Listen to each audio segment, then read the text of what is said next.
I welcome you all in my online classes. Today's topic is chemistry in everyday life, and this is from class 12th, and this is chapter number 16. So let's start. आज हम लोग chemistry in everyday life पढ़ने जा रहे हैं। और ये क्यों पढ़ने जा रहे हैं, इसका एक रीज़न है, क्योंकि बहुत सारी चीज़ें जो हम लोग लाइफ में यूज़ करते हैं, डेली यूज़ करते हैं, दैट बिलोंग्स टू केमिस्ट्री। और हम लोगों को पता भी नहीं होता है, और इसके बिना हम लोग रह भी नहीं पाएंगे। सो द ऑब्जेक्टिव जो है आज पढ़ने का, कि कैसे हम लोग को विजुलाइज करना है कि केमिस्ट्री का क्या इंपॉर्टेंस है डेली लाइफ में। तो जैसे केमोथेरेपी को समझना है, ड्रग क्लासिफिकेशन करना है, फूड प्रिजर्वेटिव, ये सब सारी चीज़ें को हम लोगों को देखना है। तो ये सारे ऑब्जेक्टिव हैं। अब हम लोग पढ़ते हैं कि ये जो केमिस्ट्री है, हम लोग कैसे अपने लाइफ में यूज़ करते हैं। तो एक मेडिसिन्स के रूप में यूज़ करते हैं, फिर सरफेस के क्लीनिंग के लिए, जो कि डिसइंफेक्टेंट जो होता है, जो डिफरेंट नेम से जाना जाता है, जैसे लाइजॉल, फिनॉल जो हम लोग यूज़ करते हैं, फिनाइल जो हम लोग यूज़ करते हैं, तो दैट कंटेन व्हाट डिसइंफेक्टेंट। फिर पॉपुलेशन कंट्रोल के लिए जो है हम लोग बर्थ कंट्रोलिंग पिल्स लेते हैं, that is also belongs to chemistry. Now जो फूड में कलरिंग जो एजेंट होता है, फिर फूड को प्रिजर्व करने के लिए फूड प्रिजर्वेटिव का यूज़ करते हैं, एंटीऑक्सीडेंट का यूज़ करते हैं फूड को प्रोटेक्ट करने के लिए। फिर हम लोग जो है स्वीटनिंग, आर्टिफिशियल स्वीटनिंग एजेंट का यूज़ करते हैं, जो जिन लोगों को डायबिटीज़ होता है, तो उनको भी ये जो है ये जो artificial sweetening agent, again it belongs to chemistry. फिर हम लोग जो है एवरीडे लाइफ में जो सोप, डिटर्जेंट्स जो क्लोथ को साफ़ करने के लिए, बॉडी को क्लीन करने के लिए हम लोग यूज़ करते हैं, that also belongs to chemistry. So we will study in this chapter everything that belongs to chemistry that we are using in everyday life, जो हम लोग अपने डेली लाइफ में यूज़ करते हैं। तो फर्स्ट स्टार्टिंग इज़ ड्रग्स। ये जो ड्रग्स है, घबराना नहीं है, क्योंकि मूवी में हमेशा ड्रग्स को अलग तरह से दिखाया जाता है, बट ड्रग्स आर जो यहाँ पे हम लोग पढ़ेंगे ड्रग्स क्या हैं, और बहुत ही अच्छे से आपको समझ में आ जाएगा। ड्रग्स क्या है, एक तरह के क्या है, मेडिसिन्स हैं। और ये मेडिसिन्स कैसे हैं, ड्रग्स एक तरह के केमिकल्स हैं, जो कि काफ़ी लो मॉलिक्यूलर मास केमिकल हैं। और ये क्या करते हैं, ये जो ड्रग्स हैं, ये जो ड्रग्स होंगे, जब भी हम लोग बीमार पड़ते हैं तो हम लोग ये मेडिसिन्स लेते हैं। और ये जो ड्रग्स होते हैं, ये केमिकल्स होते हैं। जब हम कोई केमिकल्स लेते हैं और ये इंट्रैक्ट करेगा, और इंट्रैक्ट करने के बाद क्या करेगा, ये क्या प्रोड्यूस करेगा, ये बायोलॉजिकल रिस्पॉन्स प्रोड्यूस करेगा। और जब ये बायोलॉजिकल रिस्पॉन्स अच्छे होंगे, हम लोगों के लिए यूज़फुल होंगे, हम लोगों को प्रोटेक्ट कर देंगे डिजीज़ से, तो उसको कहा जाता है, ऐसे केमिकल्स को कहा जाता है मेडिसिन्स। जैसे हमने देखा होगा, जब हम लोगों को कोई डिजीज़ हो जाता है, तो हम लोग मेडिसिन्स लेते हैं, केमिकल्स लेते हैं। तो ये जो केमिकल्स हैं, जब हम लोगों को ठीक कर देंगे, जब ये ठीक कब करेंगे, जब इनमें थेराप्यूटिक रिस्पॉन्स होगा, तो ये जो है यूज़फुल हो जाएंगे। तो इनको कहा जाता है मेडिसिन्स। मेडिसिन्स बस प्रोटेक्शन के लिए, ट्रीटमेंट डिजीज़ अगर हो गया है उसी के लिए नहीं है। ये जो मेडिसिन्स होता है, ये डायग्नोसिस के लिए है, कि अगर डिजीज़ है कि नहीं, उसको पता लगाने के लिए। अगर नहीं है, होने वाला है, तो उसको प्रिवेंट करने के लिए। अगर हो गया है, तो उसको ट्रीट करने के लिए। तो ये 3 तरह से जो मेडिसिन्स है वो काम करते हैं।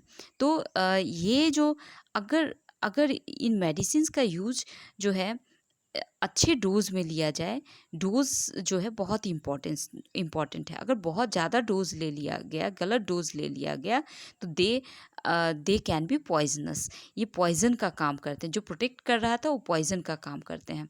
तो ये जो हम जो पढ़ेंगे केमोथेरेपी, तो केमोथेरेपी 2 वर्ड से आया है। वन इज़ केमिकल, और थेरेपी मीन्स व्हाट, ट्रीटमेंट। तो ऐसे केमिकल जिसका यूज़ हम लोग ट्रीटमेंट के रूप में करते हैं, हम लोग प्रोटेक्ट करने के लिए रूप में करते हैं, डिजीज़ को प्रोटेक्ट करने में, that is called chemotherapy. Therapy. So this ये जो है आपको समझ में आ गया होगा। अब ये जो ड्रग का क्लासिफिकेशन हम लोग करेंगे, बहुत सारे क्राइटेरिया है जिसमें हम लोग क्लासिफाई करेंगे। तो first criteria is pharmacological effect. ये फर्स्ट क्राइटेरिया क्या है? फार्माकोलॉजिकल इफेक्ट है। इट मीन्स व्हाट कि जो मेडिसिन्स होते हैं, जो ड्रग होते हैं, उनको डिफरेंट कैटेगरी में डिवाइड करते हैं। तो कुछ ड्रग होते हैं जो पेन को किल करते हैं, कुछ ड्रग होते हैं वो बुखार को कम करते हैं, तो फीवर रिड्यूस करते हैं। कुछ ड्रग होते हैं जो भी माइक्रो ऑर्गेनिज्म का ग्रोथ है उसको किल करते हैं, एंटीसेप्टिक। तो हम लोग डिफरेंट नेम देते हैं। तो पेन किलिंग के लिए एनाल्जेसिक नेम हमने दिया। तो हम लोगों ने क्या किया, जो एनाल्जेसिक हमने नाम दिया। फिर जो बुखार को कम किया, फीवर को कम किया, तो एंटीपायरेटिक हमने नाम दिया। जो जो भी माइक्रो ऑर्गेनिज्म का ग्रोथ है उसको कम किया तो हमने एंटीसेप्टिक नाम दिया। तो ये जो भी उनका फार्माकोलॉजिकल जो भी ट्रीटमेंट का असर है उसके आधार पे हम लोग ड्रग को क्लासिफाई करते हैं।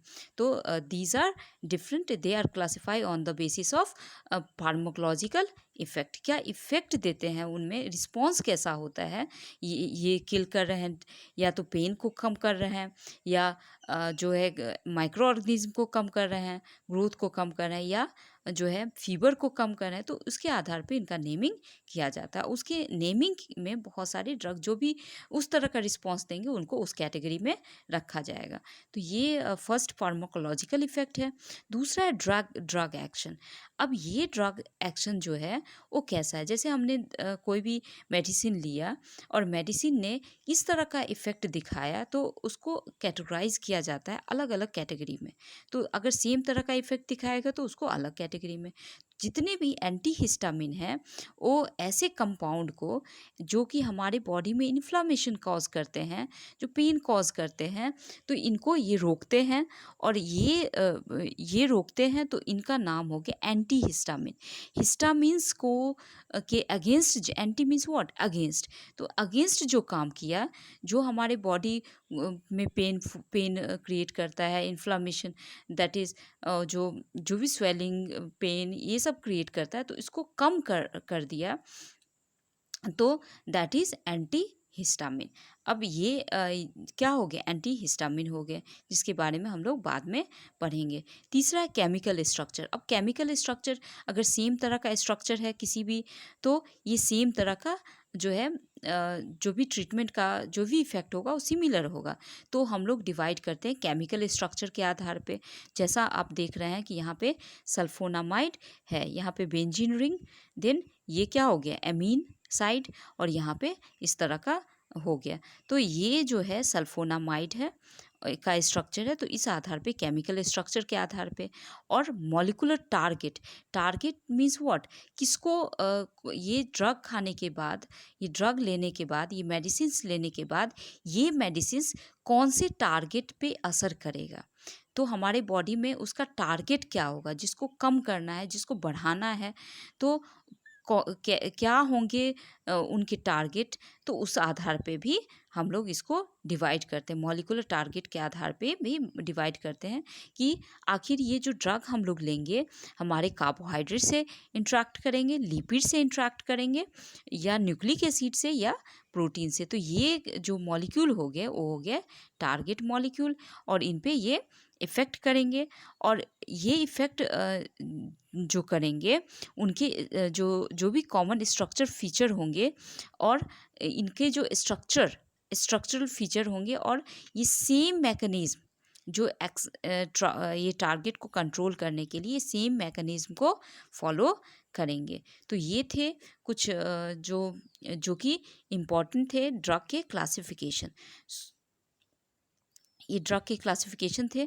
अब जो है नेक्स्ट जो हम लोग पढ़ेंगे, enzyme drug target, in our next part. So I hope ये आपको समझ में आ गया होगा।